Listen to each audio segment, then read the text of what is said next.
जय हिंद दोस्तों। इस क्लासेस में आप लोगों का बहुत बहुत स्वागत है। और आज हम आप लोगों के लिए आव्यूह का ही अगला टॉपिक लेके आए हुए हैं, क्योंकि हम लोग आव्यूह चैप्टर को शुरू से लेके लास्ट तक पढ़ रहे हैं और इसी तरह से पूरी मैथ क्लास 12 मैथ को कंप्लीट करेंगे। तो जो आव्यूह का आज नया टॉपिक है उसका क्या नाम है? उसका नाम है आव्यूह परिवर्त आव्यूह। आज हम लोग पढ़ने वाले हैं परिवर्त आव्यूह मीन्स ट्रांसपोज आव्यूह। ट्रांसपोज आव्यूह आज हम लोग पढ़ने वाले हैं, मतलब आव्यूहों का परिवर्त कैसे किया जाता है। तो आव्यूह का परिवर्त कैसे किया जाता है, ये बहुत ही आसान काम होता है। इसमें बस ये किया जाता है आव्यूहों का परिवर्त करने के लिए कि कॉलम को रो में बना दीजिए और रो को कॉलम में बना दीजिए। बस ये परिवर्तन करना ही आव्यूह का परिवर्त कहलाता है, ट्रांसपोज कहलाता है। जैसे अगर इसकी बात करें, ए के परिवर्त आव्यूह ज्ञात कीजिए, ए का ट्रांसपोज ज्ञात कीजिए, या कहा जाए तो ए डैश ज्ञात कीजिए। हम ट्रांसपोज को परिवर्त आव्यूह को चाहे ए टू द पावर टी या ए डैश से शो करते हैं, दोनों में से किसी एक से शो कर सकते हैं। और इसका हम क्या करेंगे, ट्रांसपोज परिवर्त करेंगे। तो क्या करना है, पंक्ति को कॉलम में और कॉलम को पंक्ति में। जैसे ये पंक्ति है, इसको कॉलम में बना दिया, √3 1 0 और -9, ये बन गया आपका ट्रांसपोज। पहले आव्यूह का ट्रांसपोज बन गया, परिवर्त आव्यूह बन गया। इसी तरह से इसका करना है, देखिए इसका भी बहुत आसानी से हम कर सकते हैं। बी डैश क्या हो जाएगा, सिंपल सा कॉलम को रो को कॉलम में, मीन्स रो को कॉलम में बना दिया। 5 6 2 1 7 1 3 7 9, इस तरह से देखिए ये लिखा गया, ये इसका परिवर्त। एक नंबर में ऐसे क्वेश्चंस आते हैं और बस ये तो देखना है, समझना है, हमेशा के लिए याद हो गया होगा। बस बात ये होती है, कभी कभी बच्चों को ये बात होती है कि परिवर्त आव्यूह होता क्या है।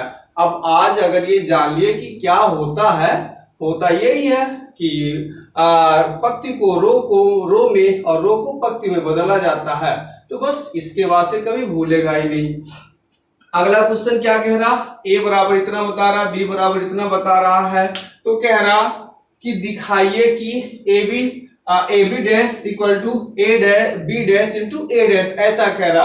तो ये थोड़ा सा बड़ा क्वेश्चन है और बहुत इंपॉर्टेंट क्वेश्चन है, बहुत बार परीक्षाओं में आया हुआ है। तो देख लेते हैं हम, पहले इसका LHS निकाल लेते हैं। LHS निकालते हैं, क्या LHS होगा, LHS यही होगा कि हमें ए इंटू बी निकालना होगा, इनका गुणा निकालना होगा। तो फिर हम पिछले वीडियो में हम लोग सीख चुके हैं आव्यूहों का गुणनफल कैसे किया जाता है, बहुत आसानी से कर सकते हैं। 2 3 5 1 और बी का वैल्यू क्या है, बी का वैल्यू क्या होता है, इंटू कर लिया और बी में क्या हो गया 5 2 7 0, तो ये बन गया। अब इसका गुणा करवा देना है। तो मैंने गुणा करवाने में बताया ही था आपको कि गुणा कैसे करते हैं। रो को कॉलम से और रो में लिखते हैं, रो को कॉलम से और लिखते जाएंगे रो में, मीन्स इस रो का मल्टीप्लाई करवाएंगे इस कॉलम से और रो के ऑर्डर में लिखते जाएंगे। 2 का गुणा 5 से, 2 5 10 होगा, तो ये बन जाएगा 10 और प्लस 5 गुणा 2 से ये भी 10 होगा। लीजिए पहले रो पहला कॉलम हो गया, अब पहला रो दूसरा कॉलम, यहाँ पे चलते हैं। 2 का 7 से 14 प्लस 5 का 0 से 0। अच्छा, पहले रो का दोनों कॉलम से हो गया। अब क्या किया, दूसरे रो का बाकी दोनों कॉलम से पहले आव्यूह के, लीजिए इधर से किया। तो क्या करेंगे, 3 का 5 से 15 और प्लस 1 का गुणा 2 से 2 होगा, 1 गुणे 2 होगा। फिर इसका इससे करवा देते हैं, 3 का 7 से 21 और प्लस 1 का गुणा 0 से 0। तो इस तरह से आपको क्या मिल रहा, इस तरह से आपको मिल रहा है कि यहाँ पे ए बी का वैल्यू क्या आ रहा, 10 और 10 20 हो गया, और ये कितना हुआ 14 और 0 14 ही रहेगा। और इस तरह से यहाँ पे 15 2 17 बन जा रहा, और 20 और 0 जोड़ेंगे तो वही आएगा 21 21 ही रहेगा। तो इस तरह से हमने पाया ए बी पाया। लेकिन ए बी डैश मतलब परिवर्त करना होगा तो कह देते हैं अतः ये तो ए बी आया है, अतः LHS means A B dash, A B का डैश परिवर्त निकालना है। इसका परिवर्त क्या होगा, इस रो को कॉलम में कर लीजिए, बस ये 20 और ये 14 और ये 17 और 21। तो इस तरह से देखिए LHS का मान हम ये ला चुके। अच्छा, अब हमें RHS निकालना होगा और फिर दोनों को बराबर प्रूफ करना है। तो यहाँ पे RHS ये है, ये क्या कह रहा, B dash into A dash means B का पहले ट्रांसपोज कर लो, फिर A का भी ट्रांसपोज करना होगा, तब आपस में इनका गुणा करना होगा। तो ये काम इनके लिए करना होगा, हमें ऐसा करना होगा। तो हम क्या करते हैं, इधर हम मिटा देते हैं, थोड़ा इधर मिटा देते हैं, फिर क्या हो जाएगा, हम RHS लेंगे, राइट हैंड साइड लेंगे और राइट हैंड साइड से फिर आगे बढ़ेंगे। तो क्या होता है राइट हैंड साइड में, राइट हैंड साइड में क्या होता है, राइट हैंड साइड क्या कह रहा, राइट हैंड साइड ये हो जाता है RHS कह रहा B dash transpose of B into transpose of A, ऐसा कह रहा। तो B का ट्रांसपोज कर देते हैं, क्या हो जाएगा, यूं ऐसे हो जाएगा 5 7, इसका 2 का 2 0 का ऐसे 2 और 0, ये B डैश हो गया इंटू A डैश, A का ट्रांसपोज यूं ऐसे 2 और 5, और इसका क्या होगा 3 और 1। तो लीजिए दोनों के ट्रांसपोज का मैं मल्टीप्लिकेशन करवाने चल रहा हूँ, गुणा करवाने चल रहा हूँ। तो गुणा करवाते हैं तो क्या हो जाएगा, देखते हैं क्या हो जाएगा इनका गुणा, इनका हम गुणा करवाएंगे, वही ऑर्डर, 2 कॉलम, 2 यहाँ पे पंक्तियां हैं, यहाँ पे 2 कॉलम है, गुणा हो जाएगा। इसका इससे गुणा करवा लेते हैं, 5 का 2 से 10 प्लस 2 का 5 से ये 5 है, तो 2 का 5 से ये भी 10 ही होगा। तो पहले पंक्ति का पहले कॉलम से हो गया, फिर अगली बार पंक्ति में ही लिखना होगा। इसका इससे करवा लेते हैं, 5 का 3 से 15 हुआ और प्लस 2 का 1 से 2 हुआ, 2 का 9 2 ही होगा। तो दूसरे पंक्ति का पहले कॉलम से 7 गुणे 2 14 हो जाएगा, प्लस 0 गुणे 5 0 हो जाएगा। अब इसका इससे करवा लेते हैं, दूसरी पंक्ति से करवा लेते हैं, 7 गुणा 3 21 होगा, प्लस 0 का 1 से 0 ही हो जाएगा। तो क्या मिला, आगे देखते हैं क्या मिला। यहाँ पे क्या हमें प्राप्त हो रहा, हमें मिल रहा 20 और 17 और ये 14 हो रहा और ये 21 हो रहा। तो इस तरह से क्या हमें मिल रहा, हमें क्या ये बराबर मिल रहा, थोड़ा आप भी देखिए, यहाँ पे पूरी तरह से ये वैल्यू बराबर मिल गया और इस तरह से ये क्या हो गया, प्रूफ हो जाता, सत्य हो जाता। ये संबंध जो दिया एकदम सही है। तो हम कह सकते हैं, क्या कह सकते हैं कि LHS इक्वल टू RHS कह सकते हैं, अतः hence LHS equal to RHS।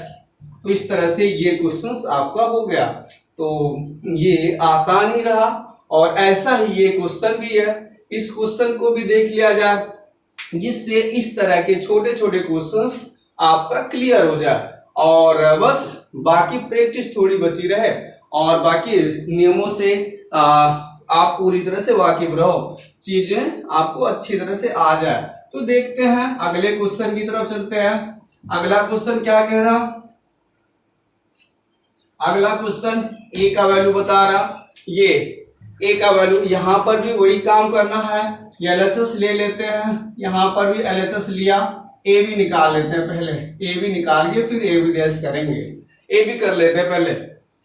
तो ए की जगह पे क्या है 1 0 0 1 ये बन गया। बी की जगह पे क्या है ए बी सी डी ऐसा दिया हुआ, कोई बात नहीं है, गुणा तो गुणा ही है। पहले रो का कॉलम से मल्टीप्लाई, ए का गुणा ए से करवाएंगे, क्या होगा ए होगा, और प्लस 0 का बी से 0 होगा, और फिर इसी पंक्ति में लिखते जाना होगा। इसका इससे हो गया, फिर इधर चलते हैं, ए का सी से सी होगा प्लस 0 ऐसा हो जाएगा, हो गया। फिर क्या किया, इसका इससे करवाया 0 हो गया, एक का बी से बी हो गया, सही है ना। इसका इससे करवाया 0 हो गया, इसका बी से करवाया, ठीक है। इसका इससे करवाते हैं, 0 का सी से 0 ही होगा, और एक का डी से ये बनेगा, और इस तरह से ये बन रहा। कोई बात नहीं, जो कुछ भी हमें मिले देखते हैं, हमें नियमों से चलना होगा।